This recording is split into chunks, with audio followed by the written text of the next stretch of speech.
Thank you. I'd like to start by thanking Mainliners for letting us present what we've been doing. I'd also like to add to Erica's comment as to the strength of the strategy not only lies with the people in it, but also the vision and the leadership that she herself has shown over the last 4 years. And I think it's this is going forwards. Okay.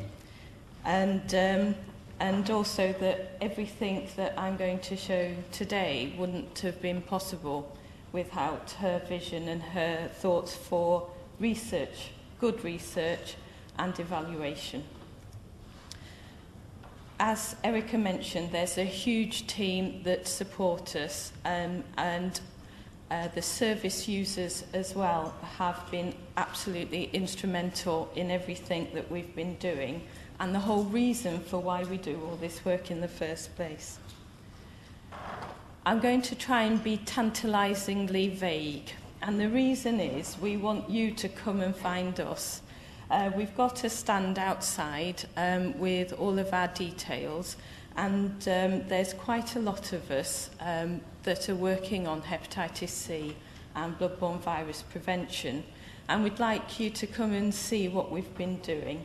So if you have time, please come and have a look at our stall and pick up one of our leaflets, which gives the contact details of the people that work at the unit, and we'd be happy to answer any of your questions.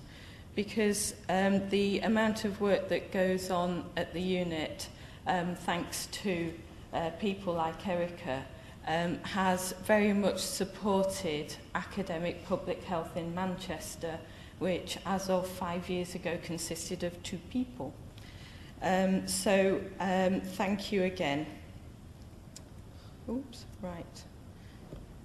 Right, that did have text in it.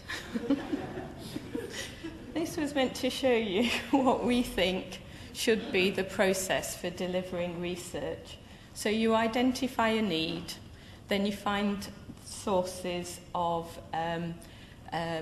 data, but also personnel, and then you put it all together to drive a cycle of events that is based on good clinical practice, your recommendations are evidence-based, and you have the critical thinking skills to be able to discern what is real, what may be an artifact, and what is false. And this is just common sense, but I think what Erica's done together with Siobhan is really put that all together in Greater Manchester. So we've got a very cohesive group, of which our little group is only a very small part. And without all the other cogs in this little picture, there's no way I'd be able to stand here today to show you what we've been doing.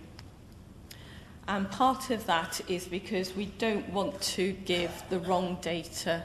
That can be as powerful a tool to making things fail as giving no data. And we all know what's been happening in hepatitis C, and here's the Northwest figures, which you can see from the HPA labs is much higher than any other region in the UK. And here we have some of the issues, which is why we're looking at a Greater Manchester strategy.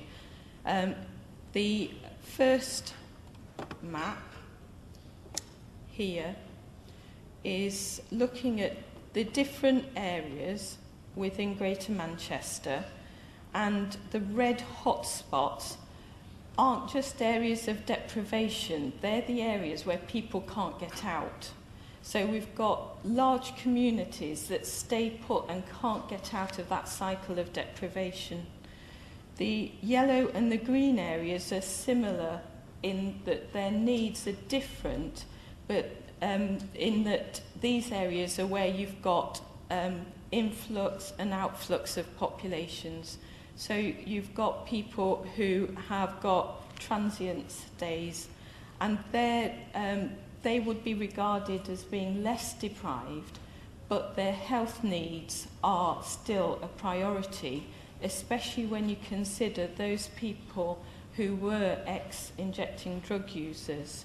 So yes, we've got the red hotspots that you can also see in the index of multiple deprivation scores, but you've also got these other areas by where we're looking at the other high-risk groups for hepatitis C.